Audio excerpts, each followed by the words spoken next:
Praise the lord. హల్లెలూయా. మన ప్రభువును రక్షకుడైన యేసుక్రీస్తు నామములో శుభములను తెలియజేస్తున్నాను. అందరూ బాగున్నారు కదా? మరొకసారి ఈ ఉదయకాలంలో ఈ ఆదరణ గడియ అనేటువంటి దైవిక కార్యక్రమం ద్వారా మరొకసారి మిమ్మల్ని మీ కుటుంబాల్ని దర్శించడానికి దేవుడు నాకు ఇచ్చిన కృపను బట్టి ఈ ధన్యతను బట్టి ఆ దేవదేవునికి వందనాలు చెల్లిస్తున్నాను. ఈ వాక్యాన్ని వింటనే మిమ్మల్ని అందరినీ దేవుడు ఇంకా సమృద్ధిగా దేవుడు దీవించాలని మనస్ఫూర్తిగా కోరుకుంటున్నాను. దేవుడు దీవించను గాక. రండి దేవుని యొక్క వాక్యాన్ని అందాం. మీ కొరకు ప్రార్థన చేసినప్పుడు దేవుడు ఒక చిన్న వాక్యాన్ని, చిన్న అంశాన్ని దేవుడు నాకు ప్రేరేపించాడు. ఈరోజు దేవుడు మనతో మాట్లాడుకున్న అంశం ఏంటంటే మీలో ఉంచెదను. ఈరోజు దేవుడు మనతో మాట్లాడుకున్న అంశం ఏంటంటే మీలో ఉంచెదను. పరిశుద్ధ గ్రంథం నుంచి యెహెజ్కేలు గ్రంథం 37వ అధ్యాయం 14వ వచనంలో ఉన్న మాట మనం చదువుకుందాం. నేను యెహోవానై ఉన్నానని మీరు తెలుసుకొందురు, మీరు బ్రతుకున్నట్లు నా ఆత్మను మీలో ఉంచి మీ దేశంలో మేము నివసింపచేసేదను. చదవబడిన లేఖన భాగంలోంచి పరిశుద్ధాత్మ దేవుడు ఈరోజు మనతో మాట్లాడుకున్న అంశం ఏంటో తెలుసా అండి దేవుని బిడ్డలారా? ఆయన మనలో దేనినో ఉంచాలనుకుంటున్నాడు. నేను వారిలో ఉంచుతాను, నేను వారిలో దాన్ని నిష్పక్షంగా ఉంచుతానని చెప్పమని దేవుడు చెప్తున్నాడు. ఏం ఉంచాలనుకుంటున్నాడు? ఈ రోజున మన హృదయంలో మనలో దేవుడు ఏం ఉంచాలనుకుంటున్నాడు? మీలో ఉంచదనంటే మన హృదయంలో దేనిని దేవుడు ఉంచాలనుకుంటున్నాడంటే చదవబడిన లేఖన భాగంలో 37వ అధ్యాయం యెహెజ్కేలు గ్రంథం 37వ అధ్యాయం 14 వచ్చిన మాట ఏంటో చూడండి. నా ఆత్మను మీలో ఉంచెదను. దేవుడికి మహిమ కలుగును గాక. దేవుని బిడ్డలారా, మన హృదయంలో దేవుడు తన ఆత్మను ఉంచాలనుకుంటున్నాడు. ఎందుకంటే ఆత్మ మన జీవితంలో ఖచ్చితంగా ఉండాలి. నేను మీలో ఉంచుతానని మీరు బ్రతుకున్నట్లు నా ఆత్మను మీలో ఉంచుతాను, మిమ్మల్ని నివసింపజేస్తుంది అని దేవుని యొక్క లేఖనాలు చెప్పబడుతున్నాయి. నేను మీలో ఉంచుతా. ఏం ఉంచుతానంటే తన ఆత్మను మనలో ఉంచాలని దేవుడు ఆశ కలిగి ఉన్నాడు. ఎందుకు దేవుడు తన ఆత్మను మనలో నివసింపచేయాలనుకుంటున్నాడు? మన జీవితంలో, మన కుటుంబంలో, మన హృదయంలో, మన సంఘాల్లో దేవుడు తన ఆత్మను ఎందుకు ఉంచాలనుకుంటున్నాడు తెలుసా అండి? ఆయన ఆత్మ మన హృదయంలో ఉండటం వలన, మన జీవితంలో దేవుడు ఉంచటం వలన, మన కుటుంబాల్లో ఉంచటం వలన, మన సంఘంలో ఉండటం వలన కలిగే ఆశీర్వాదాలు చెప్తాను, జాగ్రత్తగా ఉండండి. ఎందుకు ఆయన ఆత్మ మనలో ఉంచాలనుకుంటున్నాడంటే, ఒకటి రోమీయులు రాసిన పత్రిక, అపోస్తలుడైన పౌలు రోమీయులు రాసిన పత్రిక 8వ అధ్యాయం 9వ వచ్చిన మాట ఏంటో తెలుసా?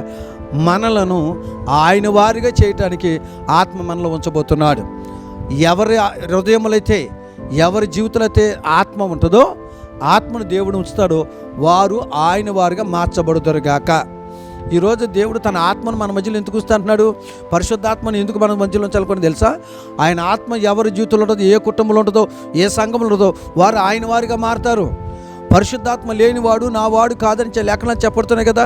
ఈరోజు నీ అంచె దినాల్లో మనకి ఆత్మ చాలా అవసరం, పరిశుద్ధాత్మ అనుభవం చాలా అవసరం. ఈరోజు దేవుని బిడ్డలు గమనించండి, పరిశుద్ధాత్మకి అనుభవం కావాలని ప్రార్థన చేస్తున్న నీతో దేవుడు చెప్తున్నాడు, దేవుడు నిన్ను ఆత్మతో నింపబోతున్నాడు, ధైర్యంగా ఉండవు. దేవుడికి మహిమ కలుగును గాక. ఎందుకు ఆయన ఆత్మ మనలో ఉంచాలనుకుంటున్నాడంటే ఆయన వారిగా మార్చటానికి. రెండవది ఎఫెసీయులకు రాసిన పత్రిక 1వ అధ్యాయం 14వ ఉన్న మాట ఏంటంటే, ఆయన ఆత్మ ఎవరి జీవితంలో ఉంటుందో వారికి ఆయనంట హామీగా, జామీనుగా ఉంటాడు. దేవునికి స్తోత్రం. ఎవరి హృదయంలో దేవుని ఆత్మ ఉంచుతాడో వారికంటే దేవుడే జామీనుగా ఉంటాడు, హామీగా ఉంటాడు. నీ గురించి దేవుడు జామీగా నిలబడి తన తండ్రి ఎదుట మొరపెడతాడు. దేవునికి స్తోత్రం. దేవుని ఆత్మ మనలో ఉంటేనే ఆయన మనకి జామీనుగా ఉంటాడు, హామీగా ఉంటాడు. మన గురించి ఆయన నిలబడి సాక్ష్యం చెప్పడానికి ఉంటాడు. కనుక ఆత్మ మనలో ఉంచాలనుకుంటున్నాడు. నీవు కూడా ఆత్మ పొందుకోవడానికి ప్రయాసపడు. ఆయన నీకు జామీనుగా దేవుడు ఉండి నిన్ను విడిపించడానికి సిద్ధంగా ఉన్నాడు. దేవుడికి మహిమ కలుగును గాక. మూడో మాట చెప్పన, రోమీయులకు రాసిన పత్రిక 8వ అధ్యాయం 11వ వచనం, ఎవరి ఆత్మ ఎవరి జీవితంలో దేవుడు ఉంచుతాడో బలహీనంగా ఉన్న మనల్ని బలవంతులుగా చేయటానికి ఆత్మ మనలో ఉంచాలనుకుంటున్నాడు. మూడో మాట, బలహీనులుగా ఉన్న మనల్ని బలవంతులుగా చేయటానికి ఆత్మ మనలో ఉంచాలనుకుంటున్నాడు. ధైర్యంగా ఉండు, ఆత్మ దేవుడు నింపబోతున్నాడు. దేవుడు ఆత్మ చాలా అవసరం, పరిశుద్ధాత్మను చాలా అవసరం. కనుక దేవుడు ఈరోజు చెప్తున్నాడు, నేను మీలో ఉంచుతాను, నా ఆత్మ మీలో ఉంచుతాను అంటున్నాడు. విన్న వాక్యాన్ని బట్టి ప్రతి ఒక్కరి జీవితంలో ఆయన ఆత్మను మీద ఉంచి దేవుడు మనం దీవించును గాక. ప్రార్థన చేసుకుందాం. ప్రేమ కలిగిన మా తండ్రి, నీకు వందనాలు అయ్యా. విత్తబడిన వాక్యాన్ని బట్టి నీ స్తోత్రం. నేను మీలో ఉంచుతాను అన్నావు. ఏం ఉంచుతారో మీరు మాట్లాడారు. నా ఆత్మను మీలో పెడతాను, మీలో ఉంచుతాను అన్నావు ప్రభా. నీ ఆత్మ ఎందువల్ల మాలో మీరు మాట్లాడారు.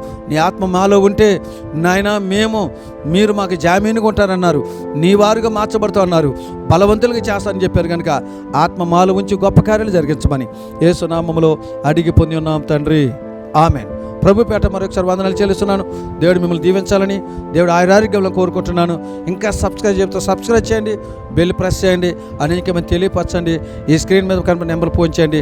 దేవుడు మిమ్మల్ని దీవించును గాక. ఆమేన్. ప్రభుపేట మరొకసారి ఈ ఆదరణ గడియేటువంటి వాక్యాన్ని దైవ కార్యక్రమం మీ అందరికీ ఒక విజ్ఞప్తి అండి.